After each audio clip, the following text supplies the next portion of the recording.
Hello everyone, स्वागत है इस वेरी इंपॉर्टेंट सेशन में। और आज हम लोग करने जा रहे हैं H2O2 हाइड्रोजन परऑक्साइड की स्टडी। तो हाइड्रोजन परऑक्साइड को बनाने का एक बहुत फेमस मेथड है। अगर आपके पास क्या हो 2 एथाइल एंथ्राक्विनोल हो और उसको आप एयर का ऑक्सीजन दे दीजिए तो एंथ्राक्विनोल एंथ्राक्विनोन में चेंज हो जाता है और बदले में आपको H2O2 मिल जाता है। और फिर दोबारा आप इसका रिडक्शन कर दीजिए H2 पैलेडियम के प्रेजेंस में, तो वापस ये चीज़ इसमें बनेगी। फिर एयर डालिए तो फिर एक बार आपको इसे खरीदना है और साइक्लिक प्रोसेस से बार बार H2O2 आपका बन जाएगा। H2O2 बनने के बाद H2O2 की खास बात क्या होती है कि H2O2 बहुत ही स्टेबल नहीं होता है। इस नाते जैसे H2O2 को थोड़ी सी हीट मिलती है या एयर का एक्सपोजर मिलता है, H2O2 डिकम्पोज हो जाता है वाटर और ऑक्सीजन के मालिक्यूल में। इस डिकम्पोजिशन से बचाने के लिए हमें इसको सनलाइट से बचाना पड़ता है, और सनलाइट से बचाने के लिए हम इसको रंगीन बॉटल्स में रखते हैं और साथ में वैक्स की कोटिंग लगा देते हैं। वैक्स कोटिंग लगाते हैं, जिस भी ग्लास के बॉटल में रखते हैं उसमें वैक्स कोटिंग होती है, H2O2 फिल कर देते हैं और साथ में जो बॉटल होती है वो कलर्ड होती है। उसके बाद भी अगर ये रिएक्शंस होता है तो रिएक्शन को बैक करने के लिए कि रिएक्शंस ये टूटे ना, वापस ऐसा ही रह जाए, स्टेबिलिटी को बढ़ाने के लिए हम इस रिएक्शन को रोकते हैं। और रिएक्शन किसी भी रिएक्शन को बैक करने के लिए, रोकने के लिए हम जो कैटलिस्ट डालते हैं उसका नाम होता है नेगेटिव कैटलिस्ट। बार बार एग्जाम में पूछा गया है कि H2O2 के लिए नेगेटिव, H2O2 के डिकम्पोजिशन के लिए नेगेटिव कैटलिस्ट कौन सा है। तो एक तो आपका है फास्फोरिक एसिड, दूसरा है ग्लिसरॉल, तीसरा है यूरिया, चौथा क्या है आपका एसिटिनोलाइट, और पांचवा क्या है सोडियम साल्ट ऑफ टिन या sodium stannate, sodium phosphate. Generally यही ऐड किए जाते हैं, इनमें से कोई भी ऐड कर दीजिए तो इसका डिकम्पोजिशन रुक जाएगा और ये नेगेटिव कैटलिस्ट होते हैं। लेकिन अगर आप गलती से इसमें कोई इम्प्योरिटी के रूप में आपने सिलिका डाल दिया, SiO2 डाल दिया आपने, एल्यूमिना डाल दिया, Al2O3 डाल दिया आपने, MnO2 डाल दिया आपने, ठीक है, किसी मेटल का पाउडर डाल दिया, तो ये क्या होते हैं पॉजिटिव कैटलिस्ट होते हैं। इनके डालते ही जो कुछ आपके पास बचा हो वो भी टूट करके O2 में चेंज हो जाएगा। साथ में H2O2 क्या होता है एसिड मीडियम में बेटर फील करता है। एसिड मीडियम में क्या होता है अच्छा होता है, स्टेबल होता है एसिडिक मीडियम में ये, ओके। और जैसे ही आप इसमें बेसिक मीडियम डालते हैं अनस्टेबलाइज हो जाता है। तो इसकी स्टेबिलिटी किस में ज़्यादा होती है, सिंपल सी बात है कि एसिडिक मीडियम में स्टेबल होता है और बेसिक मीडियम में अनस्टेबल होता है। तो ये तो बात हो गई H2O2 की ब्रीफ समरी की। अब आप बात आती है कि H2O2 और जो आपके पास केमिकल्स ऑर्गेनिक के या इनऑर्गेनिक से या एसिड या बेस रखे हुए होते हैं उनके जैसा नहीं होता इसका कंसंट्रेशन का प्रेजेंटेशन। तो अब हम लोग सीखेंगे इसके कंसंट्रेशन को प्रेजेंट कैसे करें। तो जब भी आप लैब में जाएंगे, ठीक बात है, तो लैब में जनरली जो केमिकल्स के बॉटल रखे होते हैं तो यहाँ पे क्या क्या चीज़ें मिल सकती हैं। तो पहला हो सकता है कि यहाँ पे लिखा हो कि ये कितना मोलर है, उसकी मोलरिटी गिवन हो। मोलरिटी का मतलब होता है सिंपली, अगर हम H2O2 के फॉर्म में बोलूं तो इसका मतलब होता है number of mole of H2O2 in 1 litre. 1 litre में कितना H2O2 के मोल डिजॉल्व हैं, घुले हुए हैं। ये तो हो गई आपकी मोलरिटी की बात। दूसरी जो बात होती है वो हमारी होती है क्या, नॉर्मेलिटी की। नॉर्मेलिटी क्या होता है, ये होता है number of gram equivalent in 1 litre.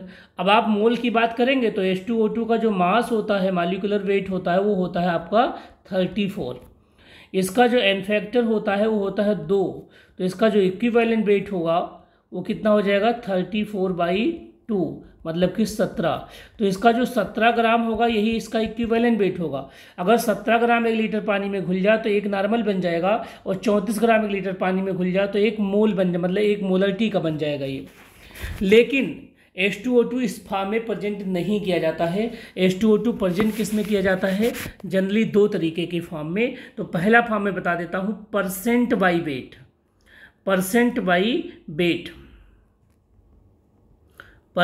Wait इस फॉर्म में प्रेजेंट करते हैं जनरली इसको। तो इसका मतलब क्या होता है, ये होता है number of gram of H2O2। इसका मतलब होता है number of gram of H2O2 present in 100 gram of solution. अगर आपने H2O2 का 100 ग्राम सोल्यूशन खरीदा या लिया तो उसमें H2O2 के एक्चुअल में कितने ग्राम present, that called percent by wait. ये हो गया। लेकिन जो सबसे ज़्यादा फेमस है, जो सबसे ज़्यादा बात पूछा जाता है, वो होता है वॉल्यूम स्ट्रेंथ। और ये बहुत इम्पॉर्टेंट है, ये बहुत इम्पॉर्टेंट है इस बात को समझना कि वॉल्यूम स्ट्रेंथ ऑफ H2O2 होता क्या है। जब भी किसी बॉटल्स में आपको वॉल्यूम स्ट्रेंथ मेंशन होगा तो मान लीजिए कि अगर कोई बॉटल हमारे पास ऐसा है, इस तरीके का कोई बॉटल है, इसमें लिखा जाए कि X वॉल्यूम H2O2 है, तो इसका मतलब ये होता है कि जब मैं H2O2 को तोड़ूंगा, H2O2 का जब डिकम्पोजिशन करता हूँ मैं जनरली, तो बनता क्या है, 2H2O प्लस हाफ O2 बनता है। ऐसे कर सकते हैं, sorry H2O plus half O2, 2 आप कर दीजिए यहाँ पे तो आपको पूरा O2 मिल जाएगा, O2 मिल जाएगा। तो X वॉल्यूम H2O2 का मतलब होता है कि 1 ml H2O2 give X ml O2। अगर मैं आपसे कहूँ कि 20 वॉल्यूम H2O2 है, इसका क्या मतलब हुआ जी, इसका मतलब हुआ कि अगर हमने 1 ml H2O2 को डिकम्पोज किया तो उससे मिलेगा 20 ml O2। क्लियर है बात इतना। तो अब इसी बात को अगर हम आगे बढ़ाते हुए चले जाएं तो हम यहाँ से कुछ बहुत अच्छी चीज़ बहुत आराम से निकाल सकते हैं। देखिए कैसे निकाल सकते हैं। वॉल्यूम स्ट्रेंथ, अगर मैं आपसे यही कहूँ कि जो रिएक्शन हमने लिखा था 2H2O2 is equal to be 2H2O plus O2, ऐसा लिखा हुआ था, तो यहाँ पे इसके 2 मोल हैं जी, H2O2 के 2 मोल हैं, और H2O2 के 2 मोल से ऑक्सीजन का 1 मोल मिल रहा है, कह सकते हैं हम लोग। तो इसके 1 मोल से इसका कितना मोल बनेगा जी, इसका हाफ मोल बनेगा। चूँकि O2 गैस है तो हाफ मोल गैस का जो वॉल्यूम होता है वो 11.2 लीटर होता है। 1 मोल गैस का NTP पर वॉल्यूम कितना होता है, 22.4 होता है। और हाफ मोल का कोई भी गैस हो, अगर आधा मोल है तो 11.2 लीटर बनेगा, तो 11.2 लीटर O2 मिलेगा किससे, 1 मोल से। अब यहीं से हम अपना वो कॉन्सेप्ट निकालना शुरू कर देंगे, ठीक बात है। तो ध्यान से देख लीजिए, 1 मोल H2O2 से 11.2 लीटर बनता है बाई दैट।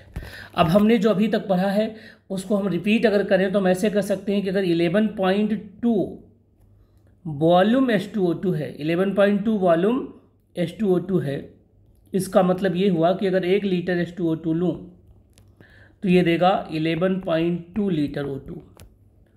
अगर मैं आपसे कहूँ कि 22.4 वॉल्यूम H2O2 है, तो इसका मतलब कि 1 लीटर H2O2 अगर मैं डिकम्पोज करूं तो मिलेगा 22.4 लीटर O2, जब मतलब कि 1 मोल O2।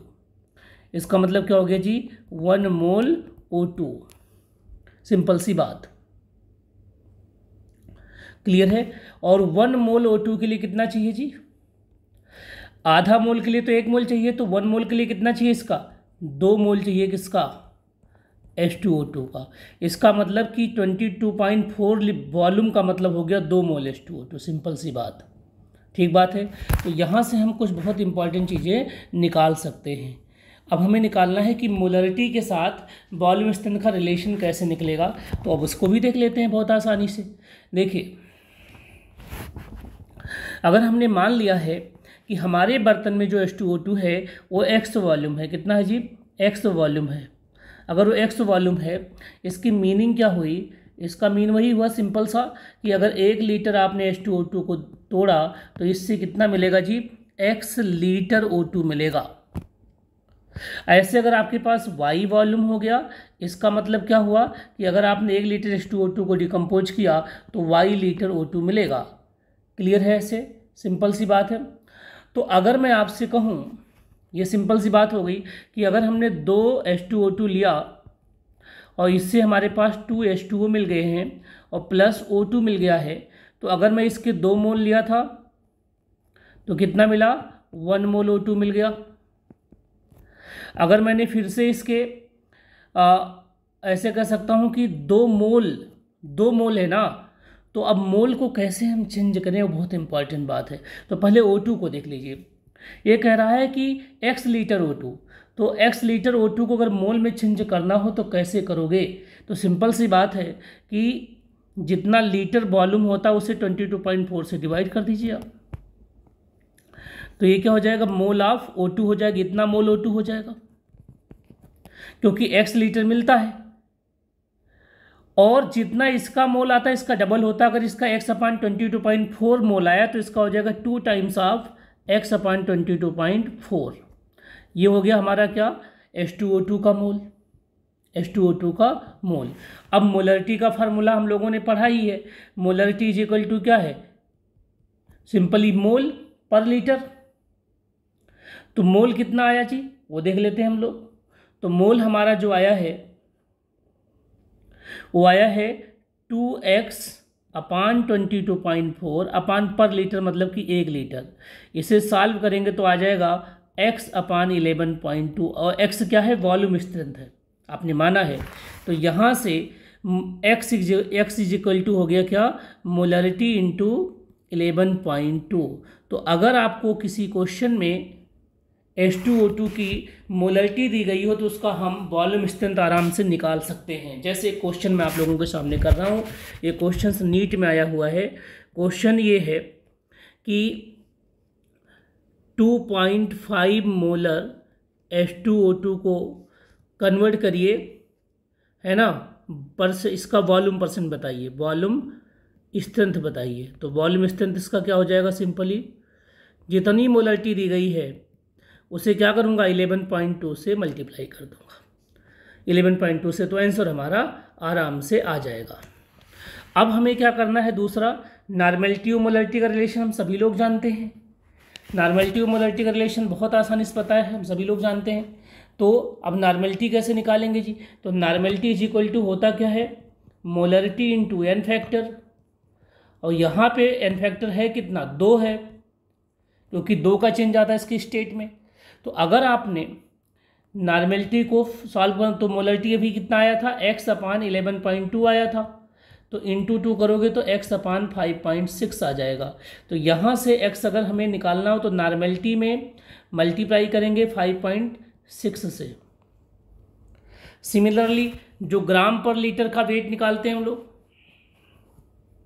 जिसको हम स्ट्रेंथ कहते हैं, ये होता है ग्राम पर लीटर। ये क्या होता है, नॉर्मेलिटी इंटू इक्विवेलेंट वेट।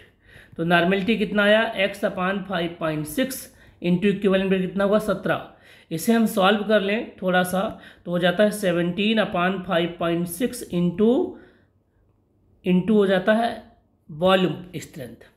17/5.6 आता है कितना, 3.03, और इंटू वॉल्यूम स्ट्रेंथ। तो वॉल्यूम स्ट्रेंथ अगर दिया गया हो तो मैं ग्राम पर लीटर में भी कंसंट्रेशन बहुत आसानी से निकाल पाऊंगा। अब मैं सभी को एक साथ रख देता हूं, जितनी चीज़ें हमने अभी तक पढ़ी हैं इनकी, वो अगर एक साथ लिखना चाहूँ तो देखिए, जब आप कह देंगे कि आपके पास 100 वॉल्यूम H2O2 हो गया, क्या हो गया, 100 वॉल्यूम H2O2, क्लियर है। तो जो 100 वॉल्यूम H2O2 होता है, 100 वॉल्यूम H2O2 का मतलब क्या हो गया कि अगर H2O2 का 1 लीटर लेंगे तो 100 ml O2 देगा वो, ठीक है। ऐसे केस में आप इसे बोलेंगे, इसका एक नाम होता है पर हाइड्रल। क्या नाम होता है, पर हाइड्रल या पर हाइड्रोल। ऐसा H2O2 जो 100% वॉल्यूम के कंसंट्रेशन का होता है पर हाइड्रोल कहलाता है, और ये बहुत पूछा जाता है एग्जाम में, इसका बहुत एप्लीकेशन भी है, ठीक है।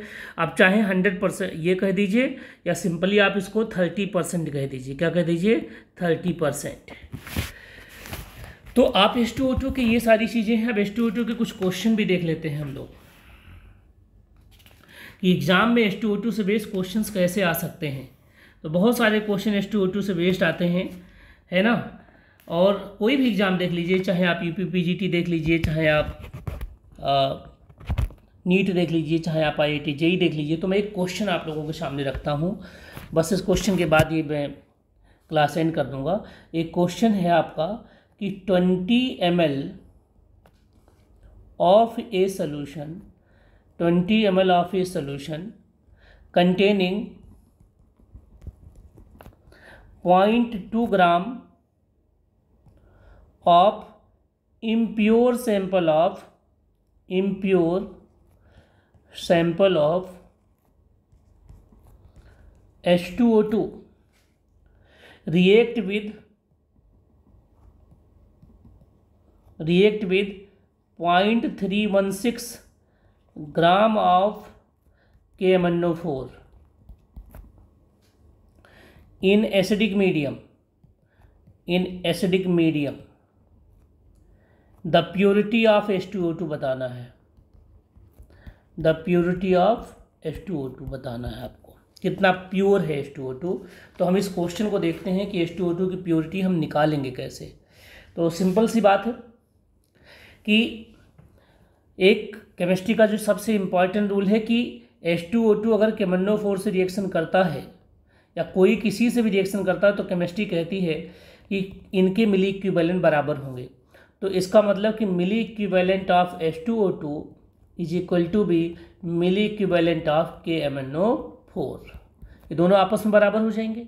अब मिली इक्विवेलेंट कैसे निकालेंगे? सिंपली इसका वेट अपान इसका इक्विवेलेंट वेट इनटू 1000, क्योंकि हम मिली निकाल रहे हैं। सिमिलरली इसका निकालेंगे जी, इसका जो भी वेट होगा, कितना वेट दिया गया है 0.316 अपान इसका इक्विवेलेंट वेट क्या होगा आपके पास जो ये मॉलिक्यूल्स है, तो ये KMnO4 एसिडिक मीडियम में होता है तो m/5 होता है इसका जनरली,